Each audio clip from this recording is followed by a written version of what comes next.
Shalom kekasih Kristus, salam waktunya mengalami terobosan. Pendengar renungan melekat dalam Tuhan, selamat berjumpa. Senang rasanya saya dapat menyapa kembali saudara semua. Hari ini saya ingin mengajak kita semua menjadi orang yang dewasa dan bijak dalam menyikapi hidup. Karena hidup yang kita jalani bukan dengan masa lalu, melainkan masa depan. Mari kita berdoa. Tuhan Yesus, terima kasih buat apa yang Tuhan sudah kerjakan dalam kehidupan kami pada hari ini, di mana kami telah mendapat kesempatan untuk kembali mendengarkan firman-Mu lewat renungan hari ini. Biarlah hari ini Engkau berbicara kepada kami, agar kami mampu dibawa dalam menghadapi berbagai macam persoalan dan tantangan hidup, agar melalui proses ini kami semakin dewasa di dalam rohani dan kerohanian kami semakin kuat dan teguh di dalam Engkau. Bahkan kami rindu dapat menghasilkan buah-buah yang baik untuk hormat kemuliaan nama-Mu. Terima kasih Tuhan, ini doa kami dalam nama Tuhan Yesus kami berdoa. Amin. Melekat dalam Tuhan bertema tantangan perubahan. Firman Tuhan terdapat dalam kitab Keluaran 34 ayat 2, demikian firman-Nya. Bersiaplah menjelang pagi dan naiklah pada waktu pagi ke atas gunung Sinai. Berdirilah di sana menghadap aku di puncak gunung itu. Ayat ini adalah perintah Tuhan kepada Musa untuk memahat dua loh batu yang sama dan Tuhan akan menulisnya. Itulah sebabnya Musa diminta siap untuk naik ke gunung Sinai karena ada suatu yang penting. Sehubungan dengan ini, Du Bois, profesor sejarah dan ekonomi dari Universitas Atlanta, Amerika Serikat mengatakan, hasil yang penting untuk diingat adalah bersiap sedialah setiap saat untuk berserah menjadi apa yang mungkin menjadi tujuan keberadaan Anda. Maksudnya untuk bersiap sedia setiap saat karena akan terjadi perubahan. Perubahan sesuatu yang menantang kita dalam banyak hal, di mana semua itu sebagai tantangan yang menguji pada kedewasaan. Karena saat terjadi perubahan, kita akan bereaksi atau meresponi, apakah menghadapinya dengan positif atau negatif. Kita sebagai orang percaya tahu bahwa Tuhan tidak tinggal diam saat kita berada dalam situasi yang membahayakan. Mengapa?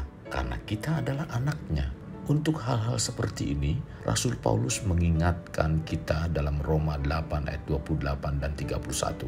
Kita tahu sekarang bahwa Allah turut bekerja dalam segala sesuatu untuk mendatangkan kebaikan bagi mereka yang mengasihi Dia, yaitu bagi mereka yang terpanggil sesuai dengan rencana Allah.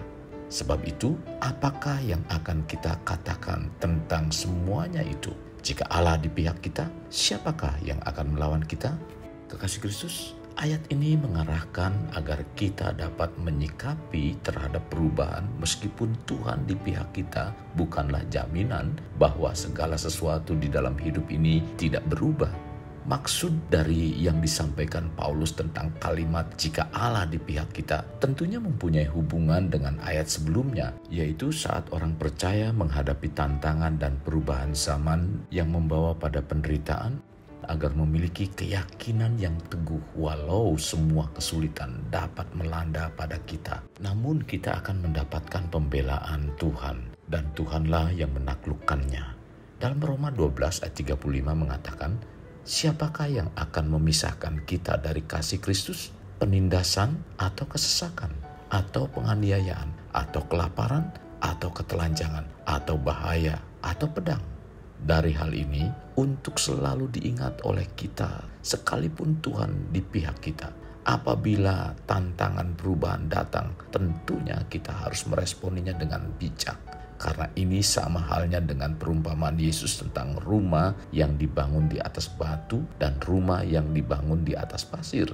Lalu banjir melanda kedua rumah yang sama. Banjir dapat dianalogikan sebagai perubahan yang terjadi pada setiap kita. Apakah kita siap menghadapi tantangan perubahan tersebut atau kita tidak siap menghadapinya?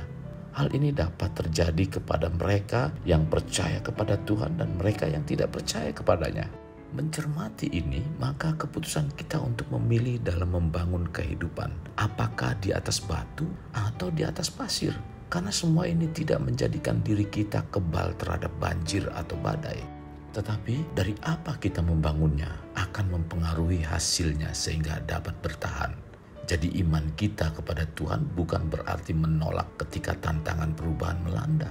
Namun melalui tantangan perubahan akan membuktikan kesungguhan iman kita. Kedewasaan kepercayaan kitalah yang akan diuji oleh tantangan perubahan. Oleh karena itu kita perlu mengetahui prinsip-prinsip perubahan yang menjadikan kedewasaan iman. Kekasih Kristus, perubahan datang untuk menguji siapa diri kita dan menegaskan akan menjadi siapa kita. Kedewasaan seseorang diukur dari responnya terhadap perubahan. Perubahan adalah sebuah alat yang olehnya kita dapat belajar meresponi secara dewasa terhadap masa-masa sulit yang tidak menentu. Jadi, tingkat kedewasaan dapat diukur dari seberapa baik kita menangani perubahan. Orang yang dewasa adalah orang yang dapat berhenti dari kehidupan masa lalu dan menerima masa depan. Dalam Filipi 3 ayat 13-14 mengatakan, "Saudara-saudara, aku sendiri tidak menganggap bahwa aku telah menangkapnya, tetapi ini yang kulakukan. Aku melupakan apa yang telah di belakangku dan mengarahkan diri kepada apa yang di hadapanku, dan berlari-lari kepada tujuan untuk memperoleh hadiah, yaitu panggilan surgawi dari Allah dalam Kristus Yesus." Penting untuk diingat bahwa perubahan akan menantang kekuatan dan ketetapan hati kita untuk memenuhi tujuan hidup, dan perubahan memiliki potensi untuk melatih di dalam kedewasaan sehingga melalui ini semua dapat membawa kita bertumbuh.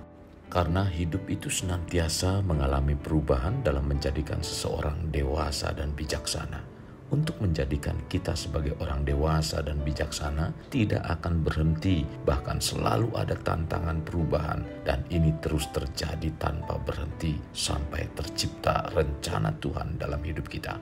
Kekasih Kristus, mari kita alami terobosan hidup. Untuk mengalaminya, mulailah dengan mengenal prinsip-prinsip kerajaan Allah serta menjadi warga kerajaan. Kita berdoa. Tuhan Yesus, terima kasih buat waktu yang indah yang Kau berikan pada kami melalui renungan firman Tuhan pada hari ini. Sungguh firman yang disampaikan sangat memberkati hidup dan kerohanian kami, Tuhan. Maka dari itu Tuhan, pimpin kami agar firman ini tertanam kuat-kuat dalam hati kami, sehingga kami mampu menghadapi tantangan perubahan yang terjadi dalam keadaan ini, Tuhan. Melalui proses inilah kami dijadikan menjadi pribadi-pribadi yang lebih dewasa di dalam Engkau.